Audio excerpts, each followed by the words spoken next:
Hey everybody, welcome back to the channel, and today we are talking about the news that came out today. Just a quick little news video for you, where Sentinels have now received more money from their ownership group to be able to keep the money afloat. I did cover the start of this story 2 months ago when it came out that Sentinels was at risk of going bankrupt because they were just burning money. They asked for crowdfunding sources, and it appears they have maybe not got that, or at least maybe not as much as they would have wanted, but they have gotten money from their ownership group, which is a variety of different investors, mainly the CEO Rob Moore. Rob Moore is a man with a lot of money, so $3.4 million. If this is mainly coming from him, it doesn't surprise me. It's a very small dent in his otherwise very large bank account, so it doesn't really affect him too much, and he gets to keep his company afloat, so I think it's a win-win for him. So I just wanted to talk about this recent news because, as I said, I did cover the story when it first came out, and also to kind of talk about what it means for Sentinels going forward. So as the tweet says, this is from Valorant News, Valor Intel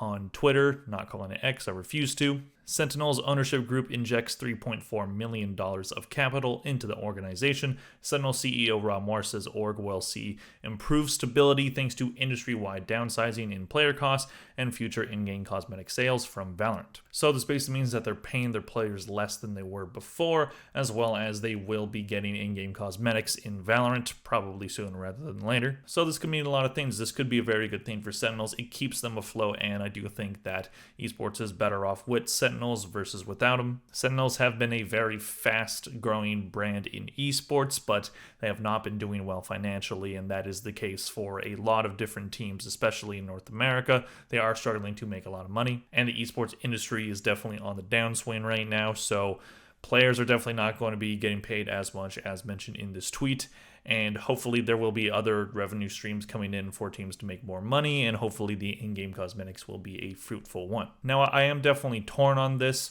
While it's great to see that the ownership group did put their own money into their own company, and Rob Moore, I did criticize him in my last video about the subject, saying, he's taken a large cut, he's taking a large salary from Sentinels, so he doesn't need it because he is a multi-million-dollar man. He has a lot of money, probably.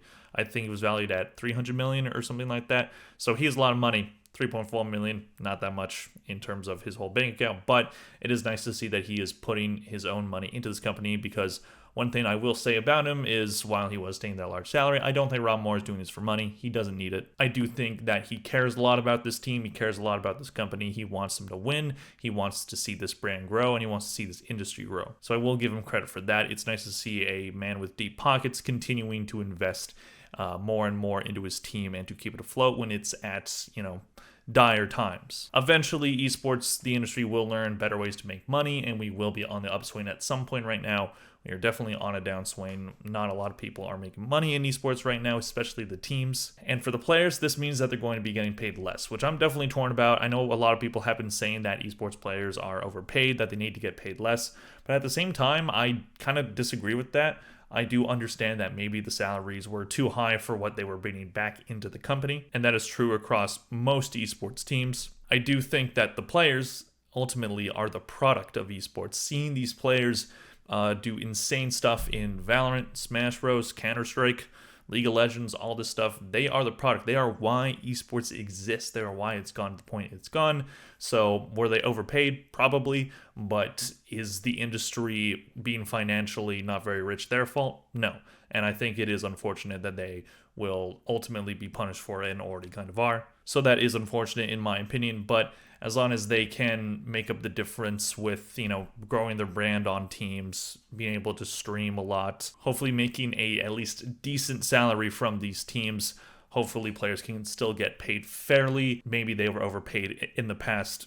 Most salaries were not public, so we don't really fully know unless you're like an industry insider, of which I currently am not. So we'll see what players say about the salary cuts that are happening throughout the industry and how it affects them. It is very tough for esports players to make esports their career. There are some games that is a viable option. Valorant is one of them, but mainly just if you're in the tier 2 or the tier 1 scene. But that does make a lot of sense because players below that aren't going to be able to make a very livable wage, and that's understandable.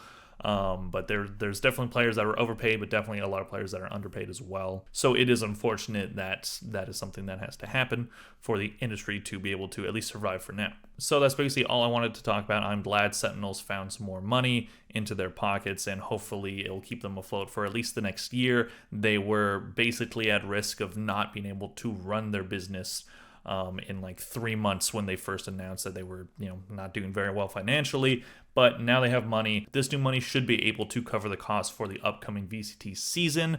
Hopefully they are able to find some more revenue after that season or during the season, and hopefully Sentinels is a good team, because I think a lot rides on their success as a team. So we'll see how the VCT season goes. Anyways, that's all I wanted to talk about. Thank you all for watching.